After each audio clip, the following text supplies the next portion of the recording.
Spanish flag carrier Iberia recently took delivery of its first Airbus A321XLR. On November 6th, the airline operated its first ever flight with the type, which also happened to be the world's first XLR flight with paying passengers. Simple Flying joined along for the ride. I'm here at Paris Charles de Gaulle Airport Terminal 3, where we've just landed from the world's first ever Airbus A321XLR flight with Iberia. We came in economy, now we're going back to Madrid in business. Come fly with me.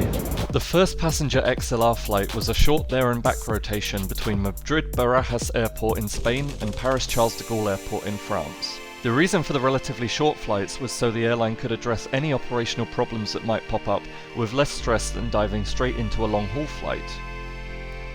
The flight operated from Terminal 3 at Paris's main airport. Terminal 3 is Paris's low-cost terminal and thus only has bus gates. This meant there was no fast-track queue at security and no lounge, but the plus side was that the terminal was almost empty. Being in business class meant I was in Group 1 to board, though as it was a bus gate I took my time and ended up on the second bus to the aircraft. While I usually hate bus gates, I didn't mind on this special occasion as it meant I got a great view of the aircraft as I approached.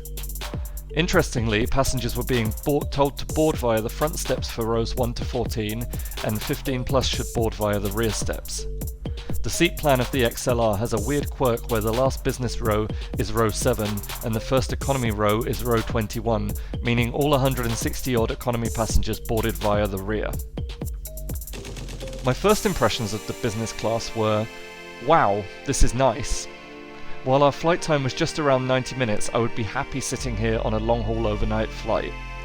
I imagine that would be slightly less fun in a window seat in the economy cabin, which I experienced on the way out to Paris. During takeoff and landing, please unplug your electronic device and set it to flight mode. This aircraft has Wi-Fi connection, which you can use in flight mode from the moment the doors are closed and until you leave the aircraft, except when asked by the cabin crew. While we're taxiing for takeoff, let's take a look at the Iberia Airbus A321XLR. This aircraft, registered as Echo Charlie Oscar India Lima, is the first commercial XLR and was delivered to Iberia on October 30th. Intended for long-haul services, this has two very distinct cabins, unlike the standard A320 family in Europe, which has the same seat right the way through. At the front of the cabin are 14 lie-flat Vantage solo seats from Thomson Aero Seating. This is the same business class seat JetBlue operates on its transatlantic services. Unlike on JetBlue, however, the front seat is not an extra-large suite. Behind the bulkhead there are 168 Recaro CL3810 seats in a standard narrowbody 3-3 configuration, with pitch ranging from 30 inches up to 40 inches in the emergency exit rows. Every seat has an IFE touchscreen display with an amazing range of content on board. These fold out in business class to face the seat, and in economy are in the seat in front. Business class passengers are provided with noise-cancelling headphones. On this short hop, in economy, passengers weren't offered headphones, though they will be offered on the longer flights the aircraft is designed for. It's also possible to connect Bluetooth headphones, and I found this worked incredibly well. The only downside is that audio mutes during announcements which are not fed through to the headphones. Economy seats have access to USB-A and C power via the screen in front, while business class seats have this and a dedicated socket as well. There is also Wi-Fi provided by satellite. Sadly, it was not as fast as I experienced with Starlink on Qatar Airways recently, but it was enough. Iberia Plus and business class passengers get free messaging on flights, while it's possible to pay for faster internet speeds. Now let's talk about the business class seat. It's angled towards the aisle, meaning that you'll get backache if you like gazing out of the window.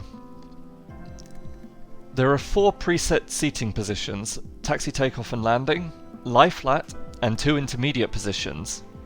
To go from fully upright to lie flat takes around 30 seconds. Of course, there are also plenty of buttons to let you get things just right. The A321XLR has Airbus's new extra-large overhead bins, meaning there's plenty of space to store all sorts of cabin baggage. The business class seats also have all manner of extra storage space. Take a look now.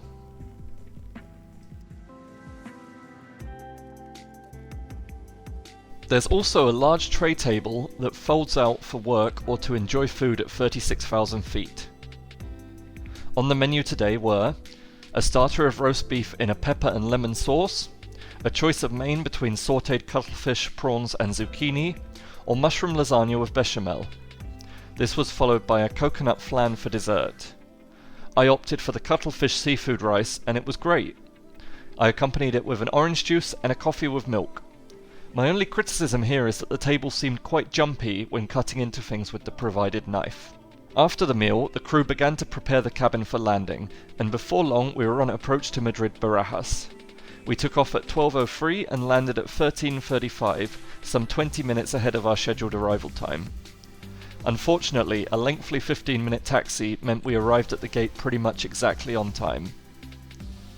The aircraft is set to enter long-haul service on Thursday, November 14th, with flights between Madrid and Boston.